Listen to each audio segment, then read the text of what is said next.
Assalamualaikum warahmatullahi wabarakatuh. Selamat pagi. Kembali lagi berjumpa di NS Channel. Semoga di hari ini kita semua senantiasa dalam lindungan Allah SWT dan senantiasa dimudahkan segala urusannya dan senantiasa mendapatkan rezeki-rezeki yang barokah. Amin ya rabbal alamin. Pada kesempatan kali ini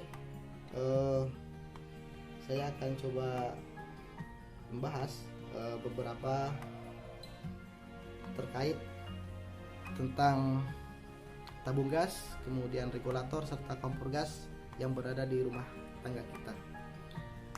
Jadi tentu permasalahan kompor gas ini tidak bisa juga kita sepelekan, karena jika kita menyepelekan maka akan berakibat yang sangat fatal, bisa sampai terjadi kebakaran dan tentu ini sangat merugikan kita. Nah, untuk itu kita sebagai kepala rumah tangga, kemudian sebagai ibu-ibu yang ada di dapur tentu harus waspada bagaimana cara menggunakan kompor gas kita itu sebaik mungkin, secermat mungkin, serta tidak membahayakan rumah tangga kita. Pada kesempatan kali ini ada beberapa pertanyaan yang langsung kepada saya. Mengapa sering terjadi kebocoran pada gas LPG yang digunakan oleh ibu-ibu di dapur? Jadi pada dasarnya kebocoran gas itu memang sering terjadi. Jadi tidak hanya satu dua, tetapi mungkin seluruh pengguna gas LPG, pengguna kompor gas itu pernah merasakan. Nah, lalu sebenarnya apa penyebab dari kebocoran tersebut? Nah, penyebabnya adalah yang pertama itu tentang karet seal. Jadi biasanya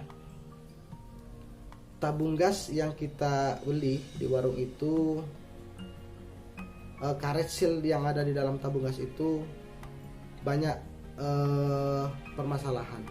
Yang pertama, terkadang karet seal di dalam tabung gas itu tidak ada.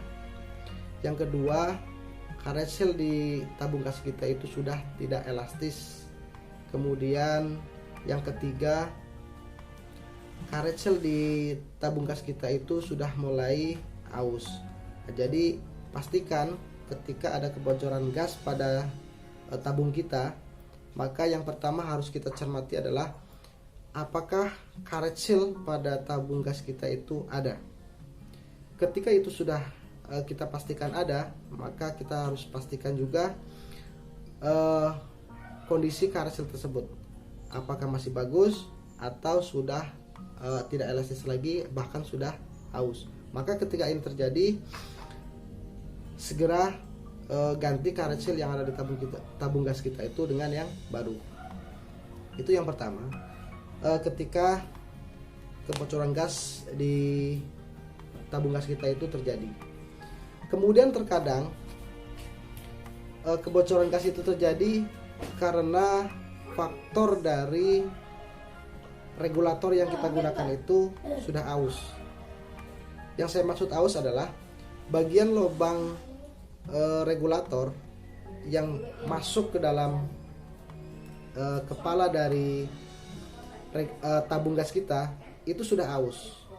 Nah, ini sering sekali terjadi kebocoran. Nah, jangan sampai ketika terjadi kebocoran itu kita mengganjal tabung gas kita itu dengan kayu ataupun dengan bata, maka itu resikonya juga sangat berbahaya. Nah, ketika regulator aus, itu tentu kita harus menggantinya dengan yang baru atau menservis regulator yang kita miliki itu. Tetapi kalau kita tidak menguasai untuk menservis regulator tersebut, maka lebih baik saya sarankan untuk mengganti dengan yang baru. Nah, yang ketiga itu biasanya kebocoran gas itu terjadi karena pemasangan regulator pada tabung gas itu tidak tepat. Terkadang pada posisi pemasangan kita asal pasang, bahkan belum pada posisi masuk keseluruhan kepala dari tabung gas itu, kita sudah menguncinya. Nah, ketika kita menguncikan, maka tombol yang ada di regulator biasanya dia akan patah. Nah, itu juga akan berakibat fatal. Maka ketika itu patah, maka saya sarankan untuk mengganti ataupun menservis regulator tersebut. Nah, minimal ketika tabung gas kita sering mengalami kebocoran, itu yang pertama kita pastikan regulator yang kita pakai itu ke dalam keadaan bagus, benar, dan tidak mengalami kebocoran. Yang kedua, tentang karetsil yang berada di tabung gas itu kita pastikan keadaannya masih layak untuk digunakan.